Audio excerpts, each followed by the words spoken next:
Aujourd'hui, je vais vous parler d'un sujet concret qui vous concerne directement, les droits des voyageurs du train. Nous avons tous été confrontés, au moins une fois dans notre vie, à des galères de train. Ceux qui arrivent en retard, les correspondances manquées, des informations difficiles d'accès, pas de remboursement ou encore un manque d'assistance dans les gares pour les personnes à mobilité réduite.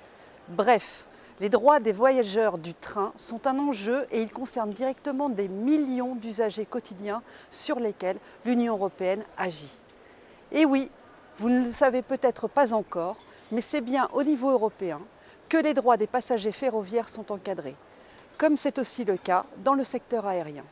Et aujourd'hui, le Parlement européen a adopté sa position sur la révision du règlement européen sur les droits des passagers. Le rapport du Parlement européen contient de nombreuses propositions qui vont améliorer et garantir vos droits.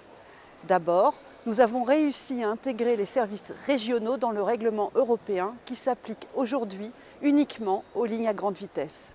C'est une évolution majeure qui permettra de mieux couvrir les usagers du quotidien qui utilisent des TER ou des intercités en France.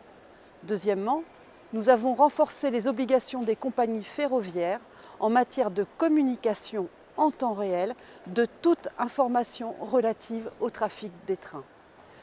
Nous avons aussi adopté des dispositions pour garantir dans toute l'Union européenne la gratuité des billets du personnel accompagnant, mais aussi des chiens qui accompagnent des personnes à mobilité réduite. Le rapport adopté exige aussi que toutes les grandes gares disposent de personnel formé pour accompagner et guider les personnes à mobilité réduite.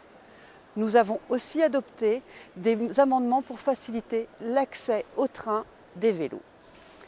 En cas de correspondance manquée dans le cadre d'un trajet combiné, le rapport garantit le droit pour l'usager d'accéder sans frais au prochain train de son choix, indépendamment de l'opérateur qui fournit le service, afin d'arriver à destination finale dans les meilleurs délais.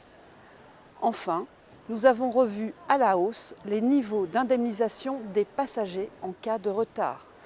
Nous proposons d'augmenter l'indemnisation de 25 à 50% du prix du billet pour un retard de plus de 60 minutes et à 75% pour un retard de plus de 90 minutes.